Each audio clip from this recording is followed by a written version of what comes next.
Item 11 will defer till February, and we're on to item 12. We've got David in the room to present the Urban Ngāhere Forest Strategy progress update. Thank you.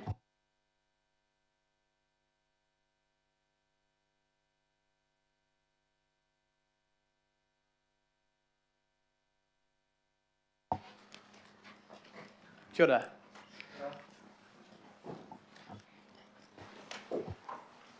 And just for context, we've had lots and lots of questions on trees. I've asked David for a number of months to come to the committee. We were going to defer this too, but David said he'll go through the presentation fast. There may be some questions, but thank you so much for this work, David. Thank you. Tēnā koutou, ko David Staiskal tōku ingoa. My name is David Staiskal, and I'm the Regional Arboriculture and Ecology Manager at Auckland Council. And I'm here today to provide a progress update on the delivery and implementation of the Urban Ngāhere strategy. So, thriving and healthy urban forest provides multiple benefits: ecological, social, cultural. And in recognition of those benefits, we have created Auckland Urban Ngāhere strategy. And this visionary document has a clear vision and three main objectives that you can see on the screen: growing, knowing, and protecting. How we are looking in terms of canopy cover at the moment. So the data analysis revealed that we are sitting on 18.3% of canopy cover across the urban Auckland. And the canopy cover differs across the region. 60% sits on private land, and the remaining 40% is on public land. On a more granular level, at the local board level, we also vary. There are some local boards where the canopy cover is low, below 15%, with the lowest one being 8%, but we also have one local board that is achieving the target of 30% canopy cover. The primary strategic goal of the strategy is to achieve 30% canopy cover across the region, with no local board having less than 15% canopy cover. And the strategy provides 18 high-level actions that will hopefully take us there. And the report package provides an update on every single of those actions, and I will take you through the highlights. You listen? The tree planting effort is the main component of achieving the target of the 30% canopy cover. This calendar year, we have planted 2,000 large trees in road corridor and local parks, and we are on a good track to double that number to 4,000 next calendar year. And we are hoping that the number will steadily grow up to 10,000. In terms of revegetation planting, we have planted 500,000 of small plants in local and regional parks, and this effort was delivered predominantly by our community and volunteers. To ensure that we prioritize on the region where it's needed the most, we analyzed two key data sets, and they are canopy cover and heat vulnerability index. Heat vulnerability index tells us where are our most vulnerable communities. And the analysis of those two sets of data revealed that we need to focus on South Auckland the most. And based on that, 60% of our tree planting effort will be dedicated to southern local boards, and the remainder, the 40% of tree planting, will focus on the rest of the region. Management of public trees is a key component of management of our Urban Ngāhere. And broadly speaking, there are three work streams that deliver the work management. It is management of trees near power lines, general maintenance, and response work. Auckland Council has around 500,000 of trees on RECO that are managed on a regular basis. On average, our street trees are pruned every 5 years, and our park trees every 12 years. However, the actual prioritization takes account of risk assessment, local knowledge, and all other factors that we need to consider. So, for example, Auckland Domain or other sites of priority are inspected and pruned more frequently. Response work is a key component of our work, and it's been more apparent after the Auckland anniversary floods and Cyclone Gabriel, where we have received 7,000 requests for tree work in 2 months following the storms. Those requests have been all completed, and our amazing contractors have worked around the clock to ensure that work is completed in a timely manner. So in closing, the progress we have made with the Urban Ngāhere strategy shows our collective commitment to create a more resilient and healthier urban environment. Thank you, and I welcome any questions or reflections you may have. Kia ora, thank you so much. Yeah. Councillor Baker, do you have a question? I do. I have been listening all day. Yeah, David, just in regards to this, we talked about it in the local board last term, about how are we able to utilise development in future urban areas to increase our urban ngāhere. And because currently we're getting pushback from, council says to developers, no, we want green space. We want a nice green space, where developers are actually quite keen and willing to plant in areas, and we're getting this, that we end up having to maintain and stuff. So as part of this strategy, how are we able to increase our urban ngāhere in areas of development by allowing developers to plant as opposed to just planting grass? Through the chair, I completely agree, and I thought that development and trees used to be seen as a conflict, but I think they complement each other. And based on this, we started working with our main developers, such as Kangaora, to ensure that we deliver designs and developments that enhance interest of both parties. And I believe we're on a good track to have development, so have places for people to live in, but also have large trees being planted as part of the development. So will you include other developers outside? And so Kaingaroa is a big developer, yes, but in areas of greenfield in particular, because they're generally brownfield developers, in areas of greenfield where we do have large chunks of open space that is vested, are we able to take the same approach with developers there? Through the chair, certainly. We would like to provide guidance on how to create more livable spaces and accommodation of large trees. Thank you. Are there any other questions? Councillor Ferry. Thank you. So I have a couple of questions. One is, and this is something I don't know if Taryn's still in the room, but I have raised with her in the past around the interaction of some of our contractors with our trees who are not working on the trees. So issues with, for example, weed whackers, inadvertently ring-barking, I think that's the right term, trees when they go too close to mow and things like that. So how are we working on that with contractors? Because I think it's a source of frustration for community members. They, see a lot of work put into planting and protecting trees, and then see that kind of thing happen. It's pretty demoralising. Through the chair, yeah, thank you. Very good point, and we are aware of this, and we started working on both fronts. So in terms of tree planting, we enhanced the way how we plant trees, and we started putting in barriers, so it's not possible to come closer. Tree stakes and also tree surrounds that both retain mulch and water, but prevent lawnmowers from coming closer. And we have also implemented an auditing regime which focuses on this particular aspect, and there is consequences resulting from damaging our trees, and we are starting to see positive outcomes. Right. I think it'd be really good to do some comms about that. Okay. Yeah, and so people know how they can log it if they see it as well. Yeah, just to reiterate through the chair, as David mentioned, one of the things that we did do in response to that is to ensure that our auditing regime of the full facility contracts in particular are picking up and looking at those as they go through the audits of our parks. So. Yeah, great. And is that captured in the local board monthly reports that they get, that particular aspect of the auditing? Thank you for the question, Councillor Ferry. It's part of the overall auditing results. We don't necessarily go down to the specific components of every audit element, but it is captured as part of that, and we've certainly got records on that.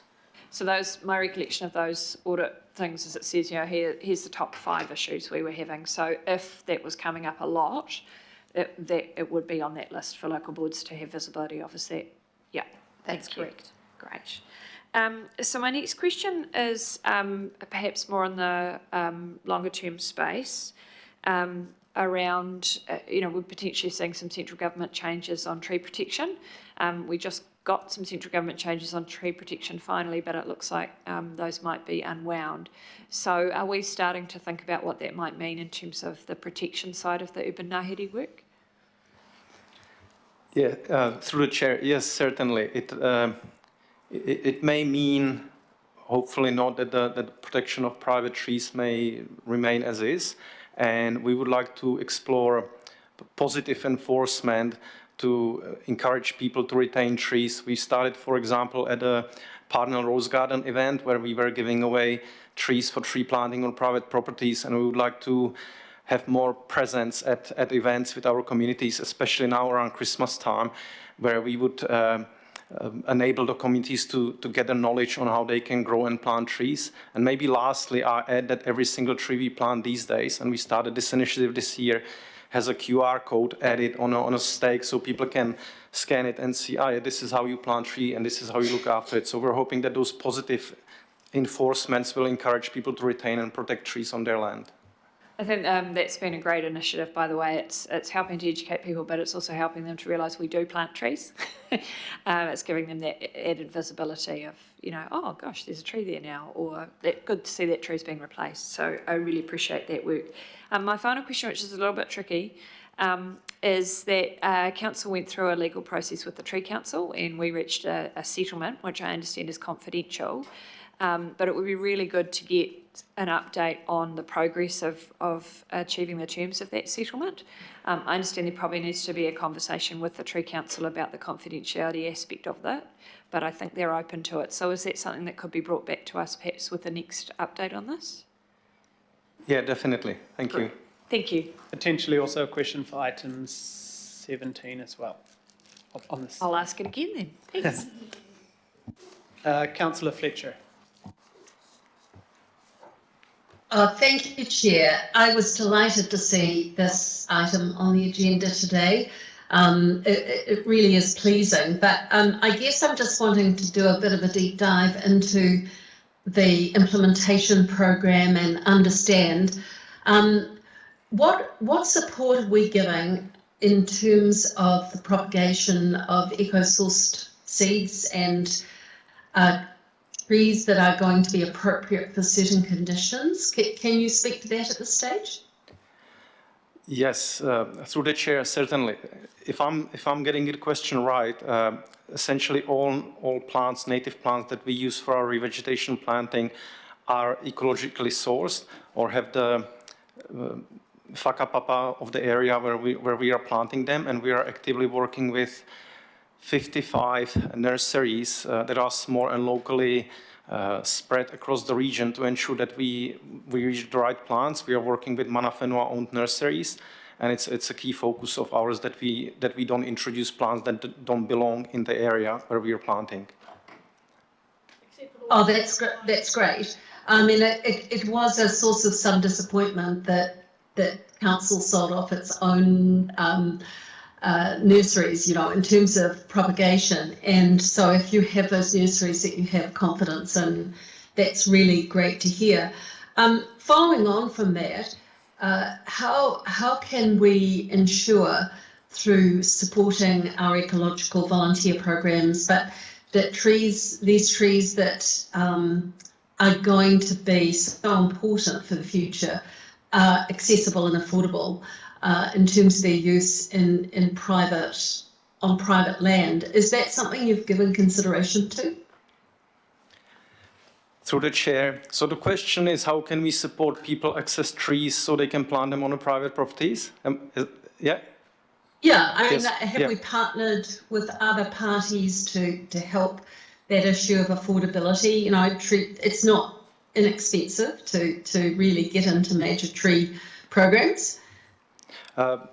Very interesting point, and it didn't cross my mind. We are working, we have one project under the Urban Ngahere program that focuses on increasing the capacity of local nurseries. I anticipate that we will be able to increase the supply of plants across the region by 10,000-20,000 annually, which will hopefully bring the price down. I will make a note and consider how we can, as part of our engagement with public, also make it more affordable and achievable to plant plants on a private land. I think that would be really welcomed, and possibly council could work to help maybe a program with Foundation North or some of the other philanthropic organisations who also see the enormous benefits that will accrue for Auckland if we can really enhance the program. Lastly, with regard weed management, particularly around canopy weeds, what do you see being rolled out in terms of the implementation program? Through the chair, apologies, what weed control are we doing? Is it the question? Yeah, I mean, it's all very well to plant things, but you also have to weed things. And so I'm interested, as this strategy evolves, that we are giving due consideration to what we need, particularly around canopy weeds that are just across Auckland at the moment. So we have ecological restoration contract that services that need, and we have around 500 high-value ecological polygons across the region where we control canopy weeds and also ground weeds in a holistic manner. We're progressing through phases from initial control to follow-up to maintenance control, hoping to increase the health of our ecosystems. So canopy weeds are certainly a target that we're controlling. That's great to hear. Well done, and thanks for the work you're doing. Thank you. Kia ora. Thank you. Deputy Mayor. Thanks, Chair. Look, thank you for what you're doing. Great job. I love trees except for privet, and I wish there was absolutely none in Auckland, but I am thrilled with what Ngāti Whātua are doing with the privet, turning them into mushrooms, but that's another story. Hey, listen, I've got a question from someone who's read our agenda, so forgive me, I don't really know the answer. But the question is around bats. What are you doing to stop mature trees that have bat habitat in them from being felled? Can you answer that question, please? Through the chair, where there is a possibility of bat habitat, we're working with ecologists who help us identify and monitor how we manage that habitat. For example, currently we are pruning trees in Waitakere ranges, and we have not 24, but we have a presence of ecologists on site who look at a tree before we prune or remove it. They have a look at the tree afterwards, and we are expected to mitigate and address any aspect of that that involve lizard management, bird management, and so on. So I believe we are sitting well. However, we are working with other councils across the nation who have made some headways, such as Cambridge, and we would like to further enhance our tree maintenance contract to ensure that we recognize the bat habitat and make the steps needed to protect it. Thank you. And just a separate question from myself. I just want to, and apologise, I missed the beginning. The Mayor had me outside doing something else. In the storm, the power lines, etc. So we took that role away from Vector. Are you confident that we are coping with that work within the budget that we get from Vector, i.e. the rate we get from Vector? Are you confident that that is working well? And we're in the black, not the red? Through the chair, yes, very confident. It's amazing, and I believe it will be a template for other contracts that could deliver work in a similar manner. Yes, thank you. Thank you, because that's something that I led last term. So thank you. Yeah, thank you, Deputy Mayor, for your work on that. And also, you might be happy the kokako management program in Hunua has also seen a massive increase in the presence of bats as part of that program, as well as over 500 kokako. There's other species like bats, thanks to Andy and others in the Hunua ranges. Member Ashby. Kia ora, David. Good to see you again. Thanks for the report. A couple of questions from me. The first, just picking up on the point of eco-sourcing. I don't have a lot of faith in the eco-sourcing nursery kind of industry. I think there's a lot of claims of eco-sourcing, particularly in my neck of the woods, in Waitakere. I think there's a lot being planted that, frankly, isn't eco-sourced at all, but claims to be. And I'm sure you know some of the culprits I might be thinking of anyway. But so really the question is, obviously, in terms of the strategy, what are we doing to really support and audit that? Because the industry sort of self-audits. Frankly, the industry seems to be like a race to the bottom of the barrel in terms of cost, and you end up with monocultures of native trees. You know, you can only have so many harakeke planted in any one place. So, you know, what's being done or what can be done to really support authentic eco-sourcing and the auditing of that. And I know iwi through Y262, for example, are interested in that space, and so the importance of partnering with iwi and iwi nurseries to ensure that what's being done has been done with integrity is one question. And the second is just a clarification, because I know native trees is a sort of priority, but wearing another hat, anytime I ask for a native tree, I always get pushed back that, oh no, you can't possibly plant a native in Auckland, you have to plant oaks and rubber tulip trees and whatever else because they all perform better somehow magically, which is interesting because I would think nature would know best. But so how hard are we pushing the prioritisation, because that is a real hard common, you know, wall that I come up against all the time. And the final bit is, could you just explain the interaction of this with, I know that council, the road corridors are included, but the planting of new trees, and it's the maintenance question. It's another pushback I've got from AT for many years on vegetation and the road network sort of corridor. So sort of three questions, I guess: eco-sourcing and the iwi space, how much we're prioritising native trees, and if you could just clarify for me the AT point, please. Through the chair, thank you, Edward, and good to see you as well. In terms of eco-sourcing, I agree with you. We're doing our best at the moment, but sometimes we don't quite know where the seed came from. So what I think would be a good solution is actually not own necessarily, but oversee the process from actual seed collection. So what we are doing under the Ngāhere program, we are still purchasing plants that are labeled as eco-source from some nurseries that we trust, but at the same time, we're starting a program of seed collection, and we are working with Manawhenua on that. We're not there yet, but I do hope that that will be the only true eco-sourcing that we will be able to do in the future, because we have collected the seed there and we have grown it from a seed. It will take time, but I believe that might deliver the outcome we are seeking.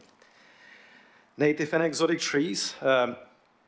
So majority of trees that we are planting is native. You may have seen it on the numbers, but we're always honest. Street environment, Ngāhere strategy is very clear that we have to plant native trees unless there are reasons that don't support the life of the native tree. And this could be also for functional reasons. For example, sometimes we plant fruit trees to provide some food source to school kids. But we also sometimes choose exotic trees in cases where having a large tree would not be possible. Having a large evergreen tree would cast a shade on a house that needs sunlight. And in those extreme cases, we might choose a deciduous tree so the house still retains sunlight. But I would like to think that we hold our Ngāhere strategy very close to our heart, and we are recognizing the need to plant native trees where we can. In extreme cases where the soil condition or compaction is such that our native trees would struggle, unless we invest heavily in remediation, we may choose some faster growing exotic trees, but we definitely recognize the need for planting native trees. And sorry, Edward, the maintenance, how do we maintain trees in road corridor? Yep. So in the maintenance of trees on public land, including a road corridor, sits with our team and with Auckland Council. So we have the delegated authority to maintain the trees. So we are making sure that we maintain trees in road corridor in accordance with the arboriculture practice and guidelines. Kia ora. Thank you so much. Great questions. Councillor Walker, last question. Thank you. Sure. So I'll just be real quick. Really good to have the feedback. I'll just run a few questions past you quickly. I see the reporting around the LiDAR and the like, and that's really good. I'm familiar with that.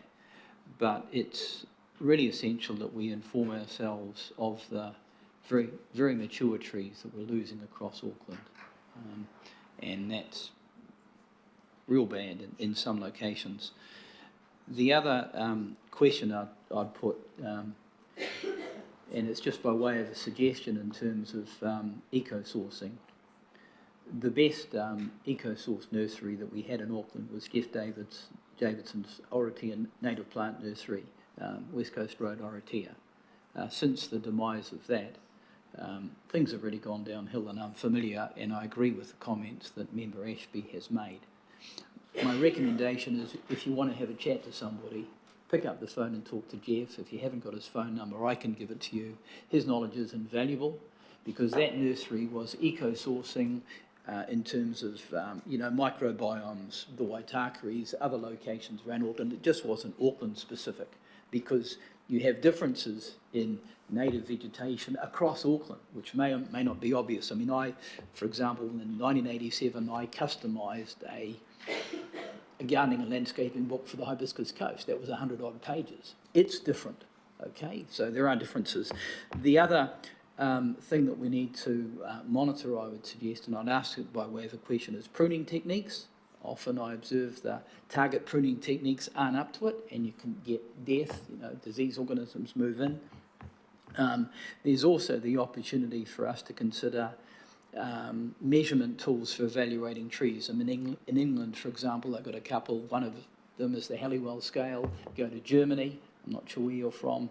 If you are Germany, that's a compliment. But they value trees quite methodically. We don't. And the parting comment that may not be obvious is, and it goes to the question that Member Ashby raised, we need to look at what other cities are doing. For example, Melbourne is an excellent city to look at in terms of street trees. And they evaluate both natives and exotics, and they identify that in many locations exotics have got a strong part to play, because natives, if they're stressed, suffer a variety of diseases. And we should remember, if we track back in time, that New Zealand was covered in eucalypts and Norfolk pines and a variety of things. So it's a matter of the spectrum that you look at. And we're succumbing to climate change now, and whether we like it or not, we're getting the incursions of things that are going to naturalise. Oh, just a question. So there's some questions by way of suggestions, Mr. Chair. Happy to have a conversation with you. This is a good start. Thank you. Thank you. Through the chair, should I comment, or is it okay to comment? Yes, yes. Thank you. In terms of our ability to assess the losses on private property, we have been dependent on LiDAR analysis, which is rather lengthy and costly. I'm pleased to let you know that we started an artificial intelligence project that will hopefully enable us to assess the losses and gains of our canopy on a more frequent basis, say every 3 years. So hopefully we'll have a better understanding, and I'm actually hoping that it will be available to public at some stage, so we can all actually have a good understanding of what our canopy cover is doing.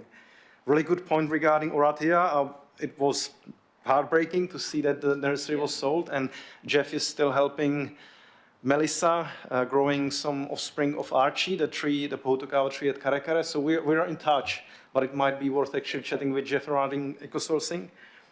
Pruning techniques, completely agree. We need to continue to do better on how we prune trees, and I believe we have made some headways. We have improved our specification and our auditing regime to ensure that our cuts are spotless and it's inspiration to people who are visiting Auckland.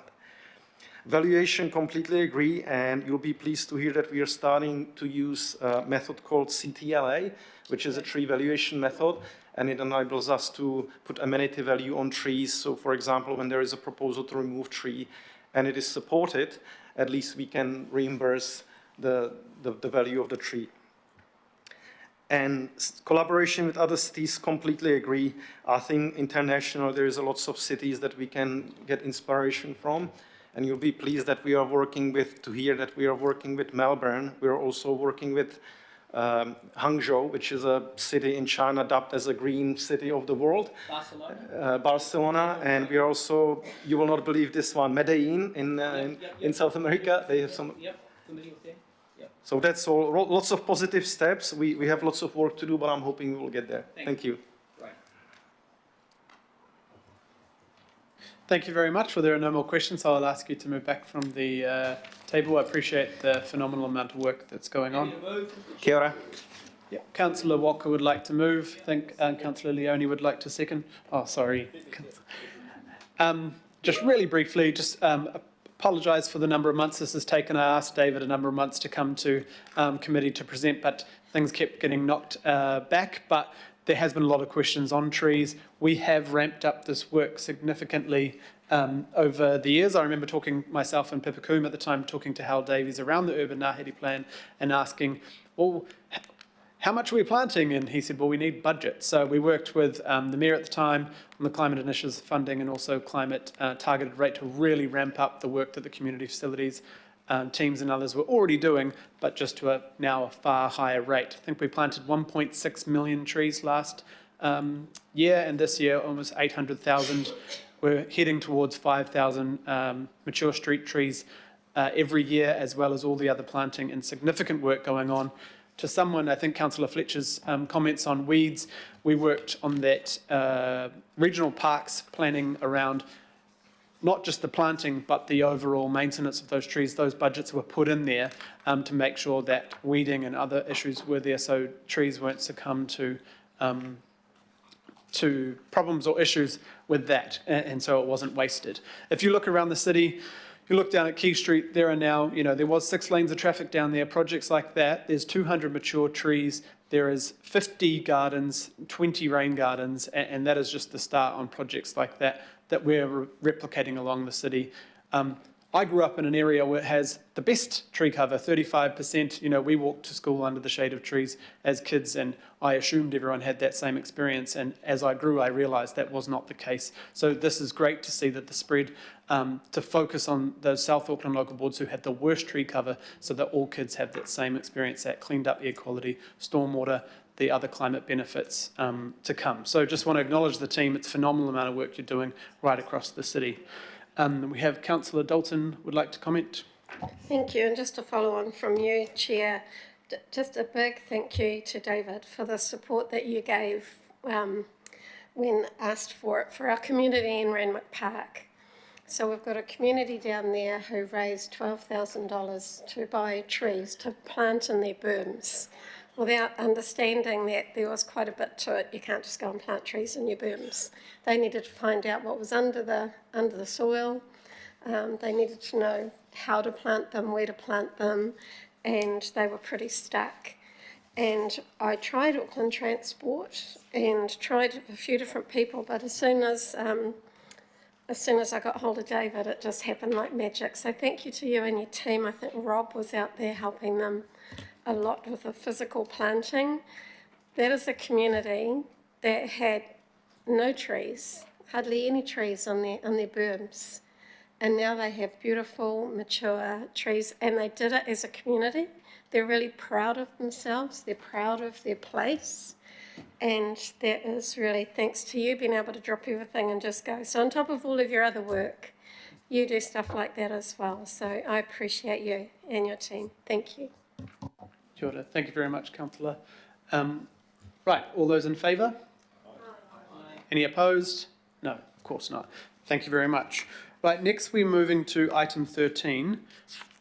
Tony is not going to give a presentation. It's a pretty straightforward report. He'll introduce it, and then I know that Councillor Baker would like to move this one.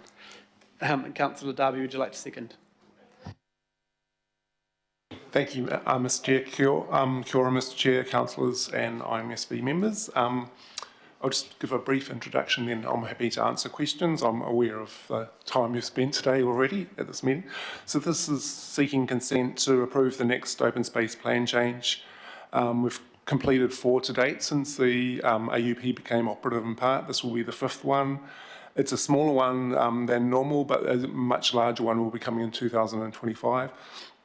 It involves 31 land parcels, and they are a range of there's a range of reasons why they're in the plan change, and there's the 4 categories that I've mentioned in the report that really cover the reasons for their inclusion. They've been nominated by council departments, the community, local boards.